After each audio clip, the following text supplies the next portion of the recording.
regulations and policies. Air is obviously air support. Army is obviously land support, right? Even though we have a very large aviation and so on and so forth. So with that being said, quality of life is going to be somewhat different. They're unique and different. So the major difference that was explained to me by an Air Force Reserve recruiter that lived beneath me when I lived on Fort Hamilton for a couple of years, and a friend of mine, right? He said that Air Force, you have to be self-reliant and independent rather, right? And the example he gave is Army is going to send you to an in-person school. Air Force is not. You can do things online, right? Some schools are in person, but majority of your online majority of the schools in the Air Force are on your own time, virtually, right? And if you don't do these courses online, you're not going to advance. You're not going to get promoted, go to schools, this, that, whatever. You got to do these online training courses.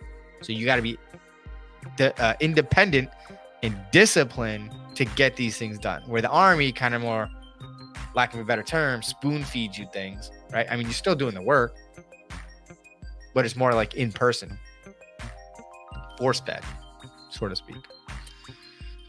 And Air Force is run kind of like a actual corporation, whereas the Army is run like the military.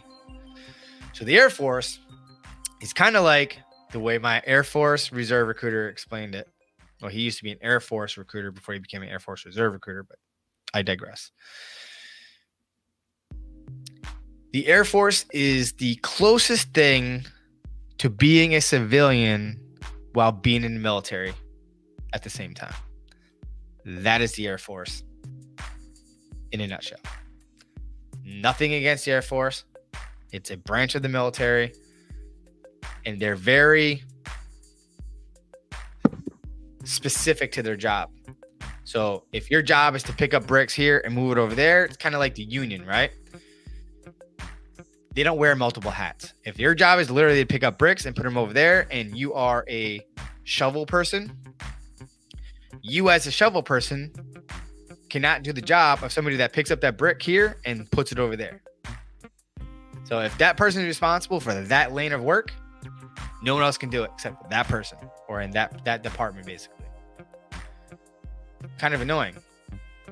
So the Army's different. We're going to accomplish the mission regardless if it's their job or not. We'll make it happen. But those are some of the insights, things that I've witnessed and learned through others in the Air Force. And again, there's nothing wrong with the Air Force or the Army. It really boils down to what you decide to do. And I have a video for you to watch where it says, don't join the U.S. Army until you watch this video. And with that being said, go watch it, because we're going to talk about your why, goals, aspirations, deal breakers, so on and so forth. And that video will help you talk about the good old Benjamin Franklin decision-making process, where you take two pieces of paper, draw a line down the middle, write the pros and cons to Air Force and Army. And you're going to sit down with both recruiters. You're going to research both official websites, talk to content creators or people in the military like myself or others that you meet or run into that have been in the military. And I talk about taking a grain of salt with people like me or people that previously served, because just because we experience something in a way that we experience it doesn't necessarily mean that it's going to be your experience. You're your own person. You have your own mindset. You have your own intricacies, personality traits, things that, you know, you overcome or deal with in your way, right? So your experience is going to be different than mine. So case in point, like we could go to basic training together, but let's say I was a lazy piece of crap and I didn't prepare for basic training, but you were like a gym rat and you're physically fit. I'm going to think that basic training was super challenging. I was stressed out because, you know, I was hurt to cough, sneeze, laugh because I was out of shape. And you're going to be like, oh man, I worked out harder than this in my local CrossFit gym before I left. This was nothing. This was like my warm up, right? Same experience, but different experience based on our mindset and physical capabilities. So it's kind of like that. So hopefully that makes sense. Just wanna be a mini me. All these just wanna be a mini me. Friend of me, any me. All these just wanna be a mini me.